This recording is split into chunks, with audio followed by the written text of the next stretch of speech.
Good morning. चला, good morning all.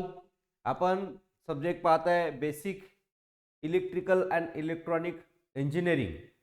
जो subject आपल्याला ऑनलाईन आहे, ज्याच्यामध्ये एक्झाम जी आहे आपली ऑनलाईनरित्या पार पडणार आहे. म्हणून आपण रोजचे 20 क्वेश्चन घेणार आहे. 20 MCQ क्वेश्चन घेणार आहे, ज्याची प्रॅक्टिस तुमची झाली पाहिजे. आणि मी पहिले सांगितलं की पूर्व या ऑनलाईन असल्यामुळे आपलं जसं बेसिक सायन्सवर दुर्लक्ष झालं होतं, तसंच basic electronics and electrical basic electrical and electronic engineering जो हा सब्जेक्ट आहे, याच्यावरती पण दुर्लक्ष होते आणि तुमचे पर्सेंटेज घसरतात. म्हणून तुमचे जर पर्सेंटेज वाढायचं असेल तर या विषयाकडे पण लक्ष द्यावं लागतात. म्हणजे या तुमच्या या सेमिस्टरमध्ये तुमचे 3 सब्जेक्ट महत्त्वाचे आहेत. पहिला सी प्रोग्रामिंग, सर्वात महत्त्वाचा सब्जेक्ट म्हणजे सी प्रोग्रामिंग. दुसरा सब्जेक्ट म्हणजे तुमचा मॅथ आणि तिसरा सब्जेक्ट म्हणजे BEE. हे तिन्ही सब्जेक्ट खूप महत्त्वाचे सब्जेक्ट आहेत. म्हणून तिन्ही विषयाचा अभ्यास करणं गरजेचं आहे. तर MCQ 20 MCQ तुमच्यासाठी तयार केलेले आहेत. 20 MCQ ची आपण प्रॅक्टिस करून घेऊ. 20 MCQ मध्ये आपण पाहू की या जेवढे काही प्रीवियस क्लासमध्ये झालं असेल ते सगळं आपण रोजच्या क्लासमध्ये 20 MCQ घेत जाणार. तर थोडेसे फास्ट मी इन्क्रीज करतो माझी स्पीड. आणि चला लक्ष द्या. आणि तुम्हाला उत्तर येत असेल तर तुम्ही बिनधास्त उत्तर देऊ शकता. ठीक आहे. What is electronic current? Electric current. Electric current म्हणजे काय? त्याच्यामध्ये पोटेन्शियल डिफरन्स असते, electric charge, flow per unit time, resistance, energy consume. पटकन सांगा कोणाला येत असेल तर. काय आन्सर होऊ शकते? ABCD. Option A, option B, option C देऊ शकता आन्सर पटकन. Option B is the correct answer. Electric charge flow per unit time. ठीक आहे. इलेक्ट्रिक करंट म्हणजे काय की जे इलेक्ट्रिक चार्ज असतात ते टाइमावरती फ्लो होत असतात, म्हणून electric charge flow per unit time. ठीक आहे. पुढचा क्वेश्चन, नेक्स्ट क्वेश्चन आहे SI unit of electric current. Electric करंटचं एसआय युनिट हे बेसिक सायन्स मध्ये झालं असेल. कोण सांगते पटकन? करंटचं युनिट काय? SI unit of electric current. Volt आहे का? नाही. ओम आहे का? नाही. मग एम्पियर. ठीक आहे. SI unit of electric current काय? एम्पियर. कुलॉम नाही. म्हणजे करेक्ट आन्सर आहे ampere. SI unit of electric current is ampere. Next question. Which of the following represent Ohm's law? सांगा बरं खालचा ओहम्स लॉ कोणता आहे? Option A, B, C, D. तुम्ही उत्तर देऊ शकता, डायरेक्टली बोलू शकता. ओहम्स लॉ कोणता आहे खालील पैकी? P is equals to V आहे. ओहम्स लॉ आहे काय? नाही. ओहम्स लॉ कोणता आहे? ओहम्स लॉ आहे V is equals to IR. V is equals to IR हा ओहम्स लॉ आहे. तुम्हाला माहित आहे V म्हणजे काय होते? व्होल्टेज. ठीक आहे. व्होल्टेज हा गुणाकार आहे कोणाचा? करंट आणि रेजिस्टन्स. करंट आणि रेजिस्टन्स याचा जो गुणाकार असते तो काय असते? व्होल्टेज. म्हणून इथं VIR म्हणजे V is equals to IR हा तुमचा ओहम्स लॉ राहणार आहे. पुढचा question. In a series circuit which quantity remains constant. Series circuit मध्ये कोणती क्वांटिटी कॉन्स्टंट असते? सिरीज सर्किट मध्ये कोण सांगते? सिरीज मध्ये कोणती क्वांटिटी कॉन्स्टंट असते? Voltage, current, resistance, power. Voltage, current, resistance, power. Option number 4 आहे. 4चा ऑप्शनचा आन्सर पहा. समजा आपल्याला आन्सर माहित नसेल तर इथं खाली मी PDF मध्ये आन्सरही देऊन देतो. ठीक आहे. तर खाली सर्वात खाली स्क्रोल डाऊन करा. स्क्रोल डाऊन मध्ये क्वेश्चन नंबर 4चा आन्सर बघा. ठीक आहे. क्वेश्चन नंबर 4चा आन्सर काय आहे? बी आहे. कोणता आहे? बी. तर तुम्ही इथून तुमचा आन्सर शोधू शकता. हे अशीच PDF असली पाहिजे जेणेकरून तुमची प्रॅक्टिस होणार. हे सर्वात महत्वाचं आहे. PDF अशी असणं गरजेचं आहे. ठीक आहे. तर ऑप्शन नंबर बी 4चा आन्सर काय आहे? बी आहे. तर बघा बी म्हणजे काय होते? करंट. ठीक आहे. आता ते मलाही माहित होतं पण मी शुअर नव्हतो. ठीक आहे. तर जेव्हाही रेजिस्टन्स सर्किटमध्ये असते, रेजिस्टन्स सर्किटमध्ये सिरीजमध्ये असते, तेव्हा काय कॉन्स्टंट? सिरीज सर्किटचा अर्थ तुम्हाला माहित आहे. समजा हा लाईट आहे. काल आपण रेजिस्टन्स घेतला, हा रेजिस्टन्स एक, हा रेजिस्टन्स, हे सिरीज झालं. लाईटची गोष्ट केली तर हा एक लाईट घेतला होता आपण, हा एक लाईट घेतला होता, ते सिरीज मध्ये झाली. हा B1 हा B2 हे काय झाली तुमची सिरीज. जेव्हा सिरीज मध्ये असेल तेव्हा याच्यामध्ये कॉन्स्टंट जर असेल तर कॉन्स्टंट असते काय करंट. ठीक आहे. अजून एक गोष्ट लक्षात ठेवा, सिरीज मध्ये जर समजा हा R1 असेल हा R2 असेल तर सिरीज मध्ये काय होते, R series is equals to R1 plus R2 plus R3 अशी ही सिरीज असते. सिरीज मध्ये सगळ्यांची ऍडिशन होते, लक्षात ठेवा बरं. या साध्या साध्या गोष्टी आहेत ज्या तुम्हाला पुढं महत्व जे आहे तुमचं वाढवतं. आता पॅरलल सर्किट मध्ये which quantity remains constant remains same. कोणती क्वांटिटी सेम असते पॅरलल मध्ये, तर पॅरलल मध्ये असते कोण सांगते, व्होल्टेज. काय असते, व्होल्टेज. व्होल्टेज हे पॅरलल मध्ये काय असते, रिमेन्स सेम असते. पुढचा रेजिस्टन्स फॉर्म्युला इज. रेजिस्टन्सचा फॉर्म्युला कोणता आहे सांगा बरं, कोण सांगते रेजिस्टन्सचा फॉर्म्युला. हा कसा फॉर्म्युला कॅल्क्युलेट करसाल पहा, voltage is equals to I R. V is equals to काय आहे, आय आर आहे. लक्ष आहे तुमचं. व्ही इज इक्वल्स टू काय दिलेलं आपण, आय आर लिहिलं, तर V is equals to I R. त्याच्यावर रेजिस्टन्सचा फॉर्म्युला काय येणार मग सांगा बरं. जर व्ही इज इक्वल्स टू आपण आय आर लिहिलं तर आर ला जसं तसं तेव्हा हा डिवाइड मध्ये जाणार. बॉर्डर पार केली पाकिस्तान मध्ये गेला तर खाली जाणार ना, तर व्ही बाय आय येईल. तर R is equals to V by I कुठे दिसून राहिला, R is equals to V by I. पहिला नंबरचाच ऑप्शन आहे, option number A is the correct answer. R is equals to V by I. तुम्हाला येत असेल तर बिंदास द्या, नसेल येत तर लक्ष द्या. ठीक आहे. तुम्ही प्रयत्न करा उत्तर देण्याचं, चुकी जर दिली तरी चालते, काही प्रॉब्लेम नाही. Kirchhoff's current law state that. Kirchhoff's current law काय म्हणते सांगा बरं. किर्चॉफ्स करंट लॉ काय म्हणते, हे सगळं कालचं झालेलं आहे, त्याच्यावर आपण प्रश्न विचारलेले आहे. नाहीतर म्हणते पुढे पाठ आणि मागे सपाट, असं नाही झालं पाहिजे.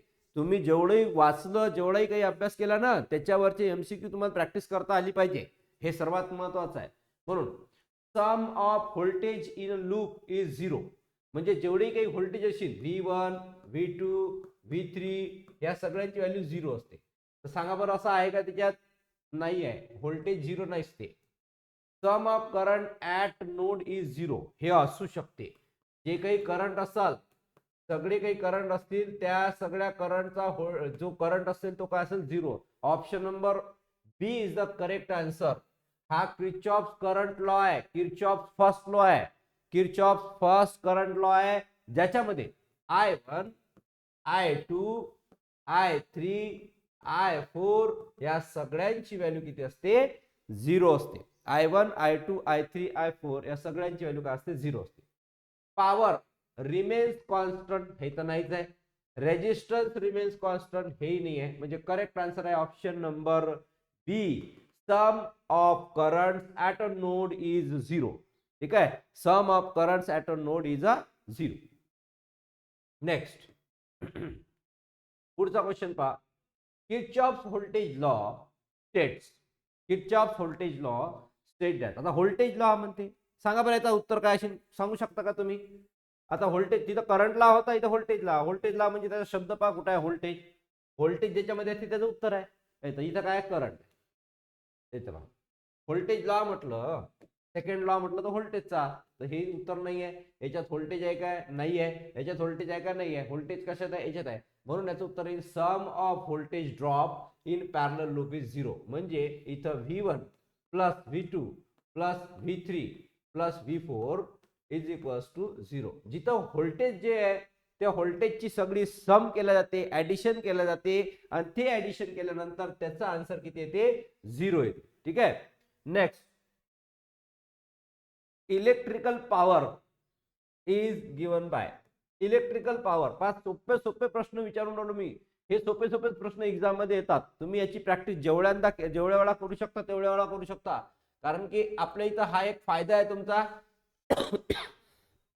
की तुम्ही याचा व्हिडिओ हा 24 आवर पाहू शकता. किती, 24 आवर पाहू शकता व्हिडिओ आपल्या ऍप्लिकेशन मध्ये. तुम्हाला जर वाटलं की पहिला युनिट आमचा बरोबर झाला नाही बा, मग पहिला युनिट आम्ही करू शकतो. कुठून, ऍपवरून. ऍपवर सगळं हे सगळंच्या सगळं तुमचं एका हप्त्यात पूर्ण चाललं जाईल. म्हणजे तुम्ही ऍपवर याची प्रॅक्टिसही करू शकता. Electrical power is given by. आता पॉवरचा फॉर्म्युला तुम्हाला माहित आहे. पॉवरचा फॉर्म्युला सांगा बरं काय होते. पॉवर कसा असते, जेव्हा व्होल्टेज आणि करंट या दोघांचं मिश्रण होते तेव्हा पॉवर बनते. कोणता फॉर्म्युला आहे, कुठं आहे इथं फॉर्म्युला? हा, P is equals to V आहे. पॉवरचा फॉर्म्युला लक्षात ठेवा. पॉवर म्हणजे काय, ज्याच्यात व्होल्टेज वाढते आणि करंट वाढते. आणि व्होल्टेज करंट वाढला तर लक्ष द्या. आता आज समजा हा वायर आहे, काय वायर आहे. आता या वायर मध्ये काय चालला, करंट चालला. लक्ष द्या इकडे काय म्हणतो मी, याच्या वायर मधून काय चालला, करंट चालला. आपण म्हटलं या वायर मधून काय चालला, करंट चालला. मग वायर मधून करंट जात असताना या वायर मधून काय चालला, करंट चालला. वायर मधून करंट जात असताना याला लोटण्याचं काम कोण करते, व्होल्टेज. कोण करते, व्होल्टेज. मग जेवढा करंट लोटल्या जाईल इकडे, जेवढा करंट लोटल्या जाईल जोरात, हा करंट जोरात हा व्होल्टेज लोटते. जेवढा जोरात लोटन तेवढा याचा काय म्हणते, पॉवर म्हणते. समजा आता मी एक कोणती गोष्ट घेतली आणि त्याला लोटलं जोरात असं, तर मी काय म्हणेन की माझ्यात खूप जास्त पॉवर आहे. काऊन की मी समोरच्या व्यक्तीला जोरात लोटून राहिलो, समोरच्या व्यक्तीला काय म्हणून राहिलो, जोरात धक्का देऊन राहिलो, म्हणून मी म्हणतो पॉवर आहे. समजा मी भुक्की मारली जोरात, तर याचा अर्थ काय, माझ्या शरीरात एनर्जी खूप आहे, पॉवर खूप आहे. मग तसंच इथं पॉवर जर पाहायचं असेल तर पॉवर म्हणजे व्होल्टेज इंटू करंट, हे लक्षात ठेवा. ठीक आहे. तर अर्धे क्वेश्चन तुमचे एमसीक्यू मध्ये सॉल्व्ह होऊन जातात. पूर्ण काही करायची गरजच नाही तुम्हाला. थेरी नंतर वाचायची गरज नाही. एक वेळा थेरी पाहिली नंतर एमसीक्यू क्वेश्चन करायचे. Unit of magnetic flux is, सांगा मॅग्नेटिक फ्लक्सचं युनिट काय, कोण सांगते? What is the unit of magnetic flux? Henry तर नाही आहे. टेस्ला किंवा वेबर दोन पैकी असेल तर याच्या पैकी याचं युनिट इन वेबर. काय इन युनिट? वेबर. ठीक आहे, याचं युनिट काय इन वेबर. पुढचा flux density, B is equals to flux density. Flux डेन्सिटीचा जो फॉर्म्युला आहे तो आहे B phi upon area. Phi upon area हा फ्लक्स डेन्सिटीचा फॉर्म्युला आहे. समजा तुम्हाला कन्फ्युजन असेल तर इथून 11 नंबरवरून इथं जायचं आणि इथं पाहायचं. याचा आन्सर 11 नंबरचा आन्सर. ठीक आहे, आन्सर शीट तुमच्या समोर दिलेलं आहे, तर तुम्ही पाहू शकता 11 नंबरचा आन्सर. 11 नंबरचा ऑप्शन आहे बी. 11 नंबरचा ऑप्शन काय आहे, बी. तर लक्ष द्या. रिपीट पाहू आपण. 11 नंबर इथे घेतला आपण 11 नंबर. 11 नंबरचा ऑप्शन बीच आहे, जे मी तुम्हाला सांगितलं है ना, क्यू पाय अपॉन एरिया. कसं आहे, काही काही गोष्टी काल ज्या झाल्या नसतात ना, काही काही जण काय लेक्चर नसेल तर त्यांचं इथं क्लिअर होऊन जाते. तो फाय जो आहे तो साय अपॉन एरिया आहे. याला आपण डेन्सिटी म्हणतो. काय म्हणतो? डेन्सिटी. किती एरियामध्ये किती फ्लक्स पसरलेला आहे त्याला आपण म्हणतो डेन्सिटी. मॅग्नेटोमोटिव्ह फोर्स म्हणजे एमएमएफ. एमएमएफ म्हणजे काय होते, काल सांगितलं तुम्हाला.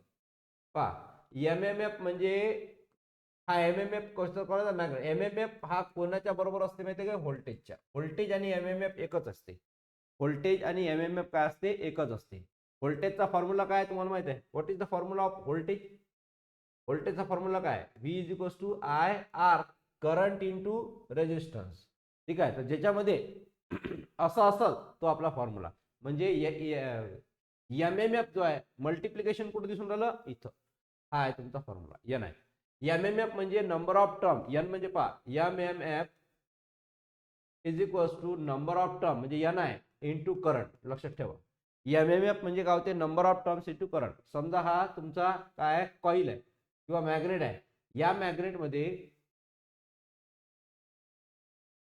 मॅग्नेटमध्ये जेवढ्या नंबर ऑफ टर्म असेल, ठीक आहे, जेवढ्या नंबर ऑफ टर्म असेल तर त्या 1 2 3 4 5 6, तर हे झाले 6 नंबर ऑफ टर्म्स म्हणजे त्याच्यावर गुंडाळलेले आहे. ठीक आहे. करंट समजा याच्यामध्ये 5 एम्पियर करंट असेल. किती? 5 एम्पियर करंट असेल तर हा आला 5, तर 5 का किती झाले 30, तर 30 एमएमएफ झाला. काय झाला? 30 एमएमएफ. ठीक आहे, तर एमएमएफ हा कोणासारखं काम करते? व्होल्टेज सारखं काम करते.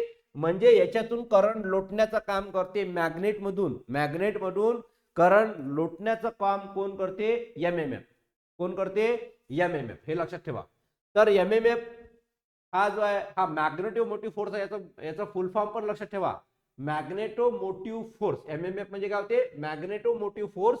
हा जो आहे याचा फॉर्म्युला एन आय म्हणजे नंबर ऑफ टर्म्स त्याच्यातला, आणि आय म्हणजे होते करंट. ओके, पुढचा रिलक्टन्स. आता रिलक्टन्स हा कोणाशी रिलेटेड आहे पहा. एमएमएफ म्हणजे व्होल्टेज. एमएमएफ म्हणजे काय होते? व्होल्टेज सारखा. आपलं जसं व्होल्टेज असते तसंच हा मॅग्नेटचा व्होल्टेज आहे. कोणाचा? मॅग्नेटचा.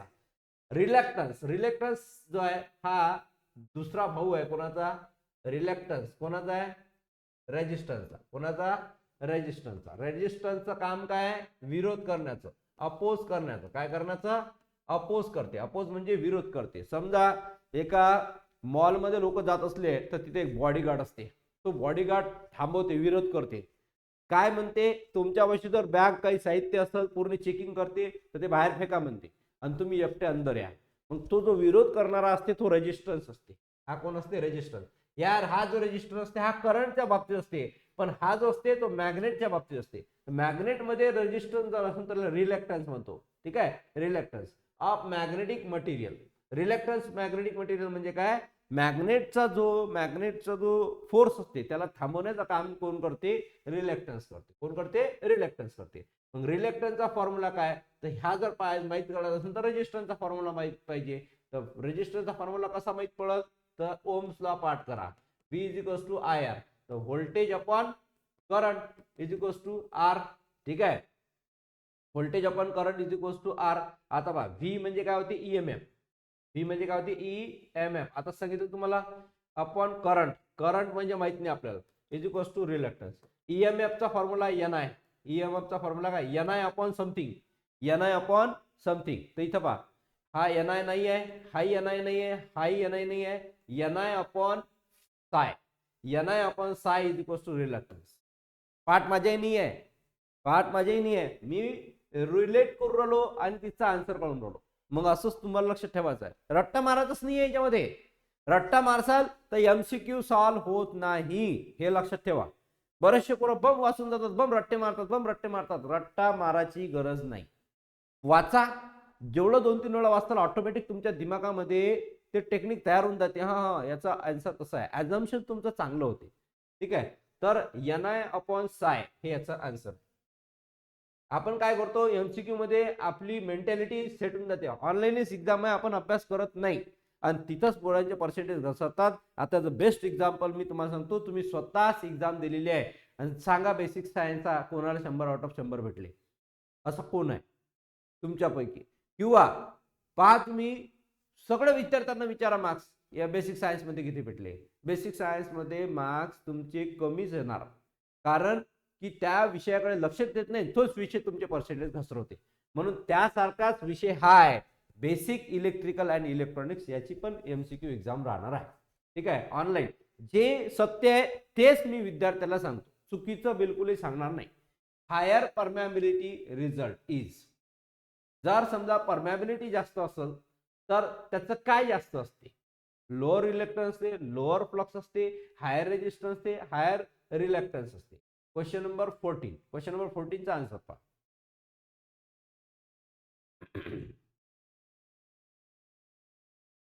बी आन्सर आहे. ठीक आहे, क्वेश्चन नंबर 14 चा काय आन्सर आहे, बी. म्हणजे तुम्हाला चुकीचं शिकवलं गेलं नाही पाहिजे. जर चुकीचं शिकवलं गेलं तर तुम्ही एक्झाम मध्ये चुकीचं लिहिसा. ठीक आहे, तर याचा हायर परमॅबिलिटी रिझल्ट जो असते, तो हायर परमॅबिलिटी जो आहे तो ऑप्शन नंबर बी आहे, तो लोअर रिलॅक्टन्स. लोअर रिलॅक्टन्सचा अर्थ पहा, हायर परमॅबिलिटी म्हणजे खूप सारा मॅग्नेट त्याच्यातून चालला. हायर परमॅबिलिटी म्हणजे काय, खूप सारा मॅग्नेट त्याच्यामध्ये चालला आणि मॅग्नेटिक जो फोर्स आहे तो त्याच्यातून चालला. मग तो फोर्स जर समजा थांबायचा असेल तर आपण रिलॅक्टन्सचा यूज करतो. कोणाचा, रिलॅक्टन्स. रिलॅक्टन्स हा कोणासारखा असते, हा असते रेजिस्टन्स सारखा. कोणासारखा, रेजिस्टन्स सारखा. तर जर समजा खूप जास्त लोक जर त्याच्यातून चालले, समजा फॉर एक्झाम्पल तुम्ही रेल्वे स्टेशनवरून चालले, रेल्वे स्टेशनवरून दादरावर गेले, दादरावर एकच व्यक्ती असते टीसी, आणि लोक किती असतात, 10-12 लोक एका टायमाला जातात.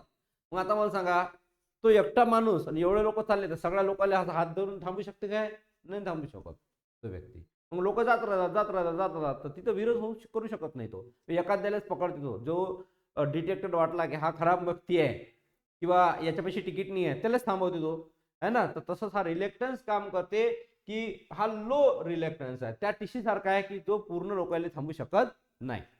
ठीक आहे, पण तो जर ट्रेन मध्ये घुसला तर मग तो सगळ्याच लोकांना थांबवते, तुम्हाला माहित आहे. तर लो रिलॅक्टन्स. ठीक आहे, लो रिलॅक्टन्स. हाय परमॅबिलिटी असेल तर लो रिलॅक्टन्स, हे लक्षात ठेवा. पुढचा question, eddy currents are reduced by using.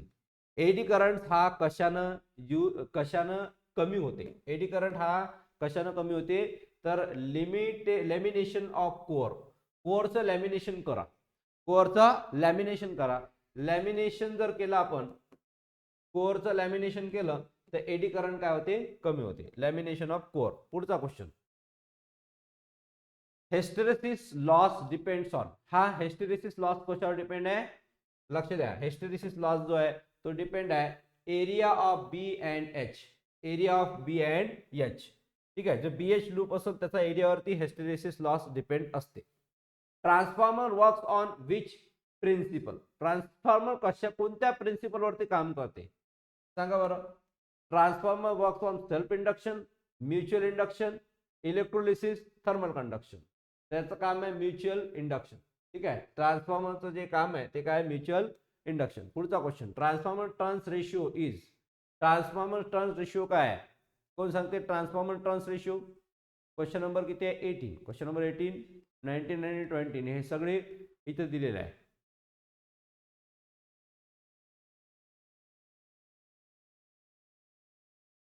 चला पहा क्वेश्चन नंबर 17. हा म्युच्युअल इंडक्शन आन्सर सांगितलं. त्याच्यानंतर याचा आन्सर आहे इथे V1 V2 V1. याचा आन्सर आहे V1 V2 V1 upon V2 is equals to N1 upon N2. म्हणजे जेवढं व्होल्टेज तेवढं व्होल्टेज दोनचं, जेवढा नंबर ऑफ टर्म्स आणि तेवढाच नंबर ऑफ टर्म्स इथं. ठीक आहे, V1 upon V2 N1 upon N2. ठीक आहे, हे ट्रान्सफॉर्मर टर्न्स रेशिओ आहे हा. पुढचा, in a series magnetic circuit which quantity is same. Series magnetic circuit मध्ये कोणती क्वांटिटी सेम असते कोण सांगते. सिरीज क्वांटिटी सर्किट मध्ये फ्लक्स सेम असते. काय असते सेम फ्लक्स. लक्षात ठेवा, सिरीज मॅग्नेटिक सर्किट मध्ये फ्लक्स सेम असते. In parallel magnetic circuit which quantity is same. Parallel मध्ये कोणती क्वांटिटी सेम असते तर पॅरलल मध्ये क्वांटिटी सेम असते एमएमएफ. कोणती असते एमएमएफ. कोणती असते एमएमएफ. तर पॅरलल मॅग्नेटिक सर्किट मध्ये क्वांटिटी असते एमएमएफ सेम. ठीक आहे, तर इथं तुमचे 20 MCQ संपलेले आहे. ज्या 20 MCQ प्रिव्हियस टॉपिकवर तुमचे झाले होते. आज आपण नवीन टॉपिक शिकू कोणाचा, बेसिक इलेक्ट्रिकल आणि इलेक्ट्रॉनिक्सचा जो महत्वाचा टॉपिक आहे. आणि आजच्या टॉपिक वरती जे क्वेश्चन आहे ते उद्या मी तुम्हाला विचार. ओके, आज जो टॉपिक होईल त्या टॉपिक वरती मी क्वेश्चन तुम्हाला विचारणार.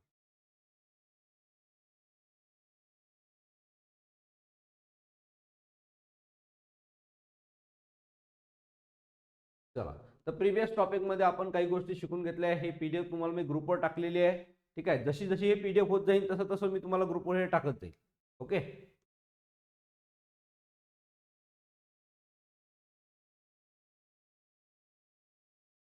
चला पुढचा आपला इथपर्यंत आपण आलो होतो है ना प्रिव्हियस क्लासमध्ये.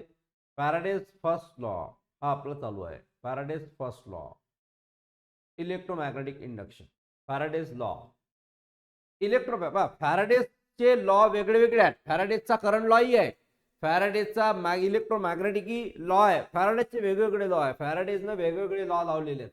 म्हणून आपण फॅराडेजचा जो लॉ लावून राहिलो तो पाहून राहिलो आपण इलेक्ट्रोमॅग्नेटिक इंडक्शन. इंडक्शनचा अर्थ माहिती आहे तुम्हाला काय होते. तुम्ही घरी पाहिलं असेल electric induction. Electric induction, electric induction तुम्हाला माहिती आहे की आपल्या घरी जो इलेक्ट्रिसिटी करंट येते तो इलेक्ट्रिक करंट या इंडक्शन वर लावला जाते आणि हे हीट होते आणि त्याच्यामुळे आपण याच्यावर काय बनवू शकतो जेवण बनवू शकतो. हा झाला इंडक्शन. पण हा इलेक्ट्रोमॅग्नेटिक आहे म्हणजे इलेक्ट्रिसिटी पण आहे आणि सोबत मॅग्नेट पण आहे. इलेक्ट्रिसिटी आणि मॅग्नेटिक ह्या दोघांचा जो वर्ड तयार झाला तो झाला इलेक्ट्रोमॅग्नेटिक इंडक्शन. म्हणजे इलेक्ट्रोमॅग्नेटिक इंडक्शन जो आहे याचा फर्स्ट फॅराडेज लॉ आहे. आणि जे आपण घरी यूज करतो इंडक्शन, ते इंडक्शन पहा तुम्ही, ते इंडक्शन जे असते आपल्या घरी, जे आपण इलेक्ट्रिक इंडक्शन वापरतो आपल्या घरी, चूल जे असते इलेक्ट्रिकची असते, त्याच्यावर हात जरी ठेवला ना तुम्ही तुमचा हात जळणार नाही. हे सत्य आहे, तुम्ही करून पहा. नाही तर त्याच्यावर हात जळला हात ठेवणार नाही, म्हणजे हात ठेवला तर हात जळणार नाही. पण तो स्पेशल गंज असते, त्याचा स्पेशल तावा असते, तो जर ठेवला तर तो गरम होते, तो गरम होते. पण आपल्याला चटका लागत नाही इलेक्ट्रिक इंडक्शन. इलेक्ट्रिक इंडक्शन कोणाकडे असेल तर तुम्ही पहा, त्याचं स्वतः मी अनुभवलेलं आहे. माझ्या मित्राकडे होते, आम्ही रूमवर होतो इंजिनिअरिंगच्या, तर तो रूमवर तो स्वतःच मॅगी, चाय, त्याच्यानंतर नाश्ता आम्ही तिच्यावरच बनवून खात होतो. तर एक वेळा त्यानं खरंच हात दाखव म्हणे. म्हटलं बरं ठीक आहे, मग हात ठेवून दाखव म्हणे याच्यावर इंडक्शनवर. म्हटलं अरे चटका लागेल ना, नाही काहीच नाही म्हणतो. ठेव. पण ठेवला तर हात करंटच नव्हता लागत, काहीच नाही, करंट नाही ना चटका नाही, काहीच नाही. पण जेव्हा ते भांडं ठेवलं चायचं किंवा मॅगीचं किंवा जे काही भाजीचं असेल ते भांडं ठेवल्याबरोबर गरम, भांडं ठेवल्याबरोबर गरम. ठीक आहे. तर ते असते इलेक्ट्रोमॅग्नेटिक इंडक्शन. आता हा फॅराडेज फर्स्ट लॉ मध्ये काय होते पहा. फॅराडेज फर्स्ट लॉ काय म्हणते समजून घ्या. आता या केस मध्ये पहा, या साईडनं एक इलेक्ट्रॉन, याला म्हणतो आपण इलेक्ट्रॉन. काय म्हणतो? इलेक्ट्रॉन. हा जो आहे याला म्हणतो आपण इलेक्ट्रोड. इलेक्ट्रोड हा असा असतो त्याच्यामधून इलेक्ट्रिसिटी पास होते. हा जो इलेक्ट्रोड आहे हा कॅथोड आहे, आणि कॅथोड कसा असते? निगेटिव्ह. कॅथोड कसा असते? निगेटिव्ह असते. कॅथोड आहे निगेटिव्ह. हा आहे कॅथोड आणि तो निगेटिव्ह आहे. दुसरा, हा जो कॅथोड आहे हा कनेक्टेड आहे बॅटरीला. कोणाला कनेक्टेड आहे? बॅटरीला. हे जे बॅटरी आहे हे डीसी सप्लाय आहे, DC power supply. DC power supply. ठीक आहे, डीसी पॉवर सप्लाय. या बॅटरीचा एक एंड जो आहे तो मायनस आहे, आणि त्याच्यानंतर या बॅटरीचा एक जो एंड आहे तो काय आहे? प्लस आहे. हा डीसी पॉवर सप्लाय, बॅटरीचा एंड मायनस आणि एक काय आहे? प्लस आहे. हा कनेक्टेड आहे दुसऱ्या एंडला जो आहे ॲनोड. दुसरा कोणता आहे? ॲनोड. यालाही आपण काय म्हणतो? इलेक्ट्रोड. याला काय म्हणतो आपण? इलेक्ट्रोड. आता या एका याच्यामध्ये हा जो आहे हा एक चंचुपात्र आहे. या चंचुपात्रामध्ये इलेक्ट्रोलिटा आहे. इलेक्ट्रोलिटा म्हणजे असं सोल्युशन ज्याच्यामधून करंट पास होते. असं सोल्युशन ज्याच्यातून काय होते? करंट पास होते. मग आता या केसमध्ये पहा काय होते, लक्ष द्या इकडे. करंट जो आहे तो प्लस पासून सुरू झाला तर मायनस वर एंड होते. करंट कुठून चालू झाला? प्लस पासून सुरू झाला तर कुठं एंड होते? तो मायनस वर एंड होते. म्हणजे जो प्लस पासून मायनस वर करंट जाते, लक्ष द्या, जो प्लस पासून मायनस वर करंट जाते त्याला आपण कन्व्हेन्शनल करंट म्हणतो. कोणता? कन्व्हेन्शनल करंट म्हणतो. कोणता करंट? Conventional current. ठीक आहे. तर हा कन्व्हेन्शनल करंट याच्यातून पास झाला. दुसरी एक गोष्ट लक्ष द्या, हा कॅथोड जो आहे तो आहे निगेटिव्ह, आणि हा ॲनोड जो आहे तो काय? पॉझिटिव्ह. तुम्हाला माहित आहे जे अपोजिट डायरेक्शन वाले असतात ते आपल्याकडे अट्रॅक्ट. जसं प्लस आहे ना, त्या प्लस कडे काय अट्रॅक्ट होईल? मायनस. तर मायनस याच्याकडे अट्रॅक्ट होते. याच्याकडे कॅथोड हा स्वतः मायनस आहे तर याच्याकडे प्लस अट्रॅक्ट होतात. मग हे जे प्रोटॉन्स आहेत हे येऊन चिपकतात. हे जे दिसून राहिले ना हे प्रोटॉन्स आहे म्हणजे पी पॉझिटिव्ह, आणि जे न्यूट्रॉन आहे, न्यूट्रॉन आहे, इलेक्ट्रॉन जे आहे ते इलेक्ट्रॉन इथे येऊन चिपकतात त्याला ॲनोडला. लक्षात आला? जे ऑपोजिट असतात ते येऊन चिपकतात. तर हे प्रोसेस फॅराडेज फर्स्ट लॉ मध्ये होते की कॅथोड असेल तर त्याला कॅटायन्स येऊन चिपकतात, त्याच्यानंतर ॲनोड असेल तर त्याला ॲनायन येऊन चिपकतात. ॲनोड असेल तर त्याला ॲनायन, पॉझिटिव्ह असेल तर निगेटिव्ह, निगेटिव्ह असेल तर पॉझिटिव्ह. हाच तुमचा फॅराडेज फर्स्ट लॉ आहे. ठीक आहे. चला पहा थिअरीमध्ये फॅराडेज फर्स्ट लॉ काय म्हणते. Whenever the magnetic flux linked with the circuit changes. जेव्हा मॅग्नेटिक फ्लक्स हा याच्यामध्ये चेंज असते तेव्हा ईएमएफ म्हणजे electromotive force is induced in the circuit. या सर्किटमध्ये इलेक्ट्रोमोटिव्ह फोर्स इंड्यूस होते आणि चेंज होते. Flux can occur. तर फ्लक्स मध्ये काय होते? मूव्हिंग द मॅग्नेट टुवर्ड्स और अवे अ कॉइल. जर असं झालं तर मॅग्नेट जो आहे तो हा जो कॉइल असेल, समजा हा पकडून घ्या, हा कॉइल आहे, या कॉइलच्या एक तर जवळ जाणार, एक तर कॉइलच्या दूर जाणार. एक तर नियर द कॉइल और अवे द कॉइल. कॉइलच्या जवळ किंवा कॉइलच्या दूर तो जाणार. Moving coil in a magnetic field. Magnetic field मध्ये कॉइल कधी कधी मूव्ह होते. हा तुमचा कॉइल आहे तो मूव्ह होत असते. Changing the current in the near by coil. कॉइलच्या जवळ जो आहे तो करंट काय होते? चेंज होते. Changing the current in the near by coil. Rotating a coil in the magnetic field. Magnetic field मध्ये कॉइल काय होते? रोटेट होते. याला आपण जनरेटर प्रिन्सिपल म्हणतो. कोणता प्रिन्सिपल? Generator principle. जनरेटर प्रिन्सिपलमध्ये कॉईल जो रोटेट होते आणि त्याच्यामुळे तो कॉईल रोटेट झाल्यामुळे त्याच्यामध्ये इंडक्शन होते, तो हिटेड होते आणि त्याच्यामुळे जे ज्याला नॉनस्टिक भांडे म्हणतात तेच गरम होतात, बाकीचे गरम होत नाही. साधा भांडा त्याच्यावरती काम करत नाही, आपला हात त्याच्यावरती काम करत नाही, म्हणून आपला हात जळणार नाही. हा तुम्ही पाहिला फॅराडेज फर्स्ट लॉ. हा काय पाहिला? Faraday's first law. पण कोणाचा? इलेक्ट्रोमॅग्नेटिक इंडक्शनचा. कोणाचा? इलेक्ट्रोमॅग्नेटिक इंडक्शनचा फॅराडेज फर्स्ट लॉ. आता दुसरा आहे Faraday's second law. Faraday's second law जो आहे तो इलेक्ट्रोमॅग्नेटिक इंडक्शन एक्सपेरिमेंट आहे, फॅराडेज सेकंड लॉ. आता फॅराडेज सेकंड लॉ मध्ये लक्ष द्या काय काय आहे हे लक्षात घ्या. फॅराडेज सेकंड लॉ मध्ये हा फॅराडेजचा सेकंड लॉ काय म्हणते? सगळ्यात पहिले इकडे आहे हा गॅल्व्हनोमीटर. ठीक आहे. हा गॅल्व्हनोमीटर जो आहे तो याच्यासोबत कनेक्ट केलेला आहे. इकडे आहे कॉईल. हा असा कॉईल असते, लक्ष द्या काय म्हटलेलं आहे? कॉईल. हा इथं कॉईल आणि सोबतच इथं जो आहे हा मॅग्नेट आहे. हा काय? मॅग्नेट आहे. इथं दिलेला आहे काय? मॅग्नेट. हा नॉर्थ पोल, हा काय? South pole. ठीक आहे. बेसिक सायन्स मध्ये झालं असेल तुमचा मॅग्नेट बद्दल. नॉर्थ आणि साऊथ दोन पोल असतात. याला कापलं तरी याचे नॉर्थ साऊथ दोन पोल बनतात आणि हा बाय डिफॉल्ट नॉर्थ टू साऊथच असते, बाय डिफॉल्ट असं असते. याच्यासोबत हा जो कॉईल आहे हा मुव्हिंग कॉईल आहे. कोणता कॉईल आहे? मुव्हिंग. मुव्हिंग म्हणजे फिरून राहिला आहे. कॉईल कसा आहे? फिरून राहिला, चक्कर मारून राहिला. तर हा जो मुव्हिंग कॉईल आहे हा याच्यासोबत आपण जोडला. Moving coil is connected to the magnet. तर हा मुव्हिंग कॉईल जेव्हा आपण मॅग्नेट सोबत कनेक्ट केला तर मॅग्नेट सोबत कनेक्ट केल्यानंतर हा जो आहे एन आणि एस हे जे मॅग्नेट आहे या मॅग्नेटला एका एन एस म्हणजे नॉर्थ पोलला, नॉर्थ म्हणजे निगेटिव्ह पकडून घ्या, तर नॉर्थ पोलला एक कॉईलचा एंड लावला. ठीक आहे. या वायरचा एक लावला आणि एक साऊथचा जातो या गॅल्व्हनोमीटर लावला.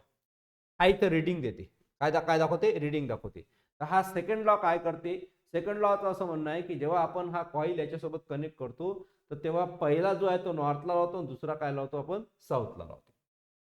ठीक आहे. आता या सेकंड लॉ काय म्हणते पहा. The magnitude of the induced EMF is directly proportional to the rate of change of magnetic flux linked with the circuit. याच्यासोबत जो मॅग्नेटिक फ्लक्स असते तो आणि इलेक्ट्रोमोटिव्ह फोर्स असते हे दोघे एकमेकाला डायरेक्टली प्रोपोर्शनल आहे.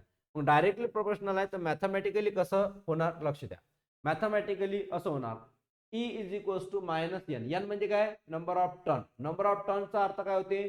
बघा, हा एक टर्न आहे, हा दुसरा, हा तिसरा, हा चौथा, हा पाचवा, हा सहावा, हा सातवा, आठवा, असे जेवढे गुंडाळे मारतो आपण, एक गुंडाळा म्हणजे एन एक, दुसरा गुंडाळा म्हणजे दुसरा, तिसरा, याला नंबर ऑफ टर्न्स म्हणतो आपण, नंबर ऑफ टर्न्स म्हणतो. तर पहा लक्ष द्या. Mathematically E is equals to minus N in bracket D phi upon D T. इथं काय केलं आपण? डेरिव्हेटिव्ह लावला D phi upon D T आणि ऍक्च्युअली हा काय आहे? फाय अपॉन टी आहे, फाय अपॉन टी, तर D phi upon D T लावला. E is equals to induced EMF. E म्हणजे काय होते? Induce EMF. जो ईएमएफ त्याच्यात लागला, व्होल्टेज त्याच्यात लागलेला आहे. एन म्हणजे नंबर ऑफ टर्न्स, जेवढे फिरतो आपण ते.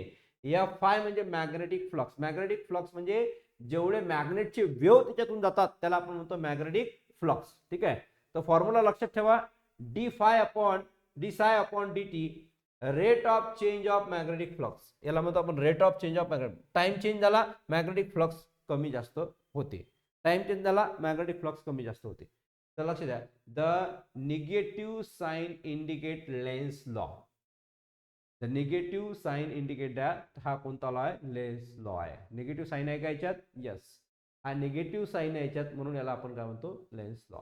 हा आहे तुमचा फॅराडेज सेकंड लॉ. तर फॅराडेज सेकंड लॉ मध्ये आपण पाहिलं की जेव्हा मॅग्नेटोमोटिव्ह फोर्स त्याच्यामध्ये असते तेव्हा हा फॉर्म्युला जनरेट होते. हा जो इंड्युस्ड ईएमएफ आहे, हा इंड्युस्ड ईएमएफ डायरेक्टली प्रोपोर्शनल असते नंबर ऑफ टर्न्सला आणि इथं rate of change of flux म्हटलेल्या पर युनिट टाइम. तर हा तुमचा फॅराडेज फर्स्ट लॉ आणि सेकंड लॉ झाला. फॅराडेज फर्स्ट लॉ आणि सेकंड लॉ समजला? काही प्रॉब्लेम कोणाला? चला, आजचा शेवटचा टॉपिक आपण पाहतो पण ते लेन्स लॉ आणि फ्लेमिंग राईट हँड रूल्स. जर होत असेल तर फ्लेमिंग राईट हँड रूल्स पाहू. तुम्हाला नाही वाटत फ्लेमिंग राईट हँड रूल जो आहे तो आपण उद्या पाहू, पण जस्ट आपण आता काय घेऊ?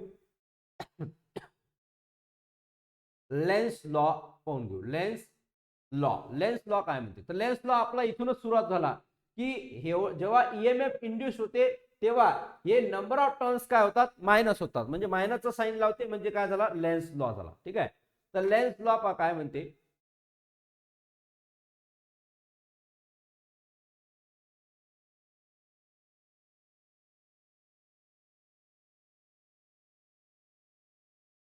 चला लक्ष द्या.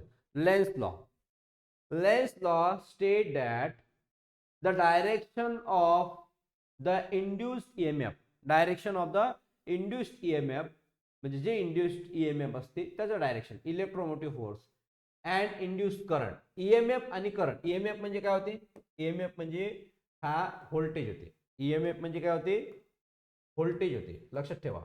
EMF म्हणजे काय होते, व्होल्टेज, आणि हा करंट याच्यामधला induced current. In such that it always oppose the cause that produces. ठीक आहे, his law ensure the conservation of energy. हा लॉ काय इंडिकेट करते, एनर्जीचं कॉन्झर्वेशन. मग हे मॅथमॅटिकली कसं लिहिते ते ऑलरेडी तुम्हाला मॅथमॅटिकल माहित आहे.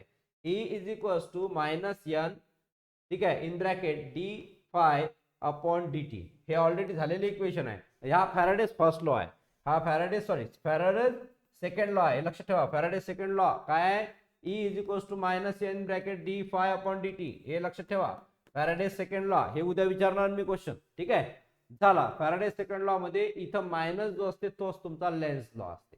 मायनस काय इंडिकेट करून राहिला, लेन्स लॉ म्हणजे रिव्हर्स काम. ठीक आहे, तर ते की पॉइंट लक्षात ठेवायचे लेन्स लॉचे. Induce current produces a magnetic field opposite the change of flux. Induce current जो आहे तो तयार होते, इंड्यूस करंट हा काय होते, तयार होते. पहा, लक्ष द्या, थोडंसं वरती घेतो म्हणजे तुमचं अजून क्लिअर होईल. की पॉइंट्स यात आणि इथं मॅग्नेट दिलेलं आहे. ठीक आहे, आता या केसमध्ये पहा, लेन्स लॉ काय म्हणते, an induced current always flow in the direction such that, induced current जो आहे तो कसा फ्लो होते, such that it opposes the change which produces it. आता इथं पहा, या डायग्राम मध्ये तुम्हाला काय दिसून राहिलं, या डायग्राम मध्ये एक द कॉइल रिपल्सेस द मॅग्नेट. हा जो कॉइल आहे, हा कॉइल इथून असा घेतलेला आहे आपण. ठीक आहे, हा कॉइल आहे, तारेचा हा कॉइल. हा जो आहे या साईडनं, आता जर पाहिलं आपण या कॉइल मध्ये, आपण काय केला, हा मॅग्नेट जो आहे तो, हा जो मॅग्नेट आहे, हा मॅग्नेट याच्यात दाखवला आपण. ठीक आहे, हा मॅग्नेट जो आहे तो आपण याच्यात टाकला. मॅग्नेटचा हा साऊथ पोल आहे, हा नॉर्थ पोल आहे. तर इकडे नॉर्थ आहे. आता पाहिजे, हा मॅग्नेट जसा टाकला तर मॅग्नेट पहिले नॉर्थ घेतला, इकडे साऊथ घेतला, पण इथं काय केलं, चेंज केलं, इकडे नॉर्थ आला आणि इकडे साऊथ आला. ठीक आहे, परत काय झालं, रिपल्शन केलं, काय केलं, रिपल्शन, उलटा झाला तो. पहिले आपण तर सरळ टाकलं असं, तर सरळ टाकल्यानंतर या कॉइल मध्ये आपण जेव्हा चेक केलं तर गॅल्व्हनोमीटर वाढला. याचा अर्थ यानं काय केलं, हा जो सरळ होता त्याला रिव्हर्स केलं, रिपल्स केलं, उलट केलं. तर कॉइल रिपल्सेस द मॅग्नेट. हा जो कॉइल आहे ना, या कॉइलला, या कॉइल मधून इलेक्ट्रिक करंट पास केला आपण, पण त्यावेळेस मॅग्नेट याच्यात सोडला. तर मॅग्नेट सोडल्यानंतर मॅग्नेट कसं सोडला, यस आणि एन असा सरळ झाला पाहिजे होता, तो मॅग्नेट उलटा झाला आणि याच्यात गेला. म्हणजे काय, when the n pole of the magnet is move, n pole जेव्हा आपण या मॅग्नेटचा कॉइल मध्ये मूव्ह केला तेव्हा टुवर्ड द कॉइल, या कॉइल कडे सोडला, end of the coil becomes n pole. हा जेव्हा मूव्ह केला तर हा यस इकडे, यस जो आहे तो n जो आहे, n इकडे आला पाहिजे होता आणि यस इकडे आला पाहिजे होता, पण तसं नाही. हा इथं झाला आणि यस इकडे पलटवला. हे इथं या केसमध्ये. आता या केसमध्ये पहा, या केसमध्ये सेम, या केसमध्ये काय केलं, the coil attract the magnet. या केसमध्ये या कॉइलनं मॅग्नेटला अट्रॅक्ट केलं, इथं रिपल्स केलं. रिपल्स म्हणजे उलट केलं, लोटलं, म्हणजे बाहेर फेकून राहिला. हा काय करून राहिला, बाहेर फेकून राहिला. इथं अट्रॅक्ट केलं, अट्रॅक्ट म्हणजे वळून राहिला. तर मग हा ज्या कॉइल आहे याच्यात इलेक्ट्रिक करंट आहे. तर जेव्हा हा जो मॅग्नेटचा कॉइल घेतला, यस आणि एन, लक्ष द्या इकडे, यस आणि एन, साऊथ आणि नॉर्थ पोल. तर हा साऊथ आणि नॉर्थ पोल, साऊथ आणि नॉर्थ पोल, तर साऊथ आणि साऊथ, साऊथ साऊथ, आणि हा नॉर्थ नॉर्थ, हा इकडे आला, म्हणजे यानं काय केलं, अट्रॅक्ट केलं. पहा, when the N pole of the magnet is moved, कोणता, एन पोल. एन पोल जेव्हा आपण मूव्ह केला याच्याकडे, away from the coil, end of the coil becomes S pole. याचा end of the coil becomes काय झाला, यस पोल. तर इथं या केसमध्ये अट्रॅक्ट झाला, या केसमध्ये काय झाला, रिपल्स. रिपल्स म्हणजे दूर लुटणे, अट्रॅक्ट म्हणजे जवळ करणे. हा झाला तुमचा लॉ. आता वाचा, an induced current always flow in the direction such that induced current हा डायरेक्शन मध्ये फ्लो होते कसा it oppose the change which produce it हा डायरेक्टली जिथं चेंज करायचं तिथं चेंज करते रिपल्शन करायचं असेल तर डायरेक्ट मॅग्नेटचं रिपल्शन करते अट्रॅक्शन करायचं असेल तर डायरेक्ट मॅग्नेटचं काय करते अट्रॅक्शन करते आता फ्लेमिंगचा राईट हँड रूल जो आहे तो आपण पुढच्या क्लासमध्ये पाहू तो तुम्ही ऑलरेडी झालेला असेल तुमच्या दहावीमध्ये तरी आपण फ्लेमिंगचा राईट हँड रूल पुढच्या क्लासमध्ये पाहू आजच्या क्लासमध्ये आपण लेन्स लॉ पर्यंत पाहिलं याच्यावर आधारित जे एमसीक्यू क्वेश्चन असतात मी तुम्हाला टाकलेले आहे ते ग्रुपवर सुद्धा टाकतो तुमची प्रॅक्टिस त्याची झाली पाहिजे ठीक आहे आजच्यासाठी एवढंच आपण इथंच थांबू आणि काही प्रॉब्लेम असेल तर तुम्ही विचारा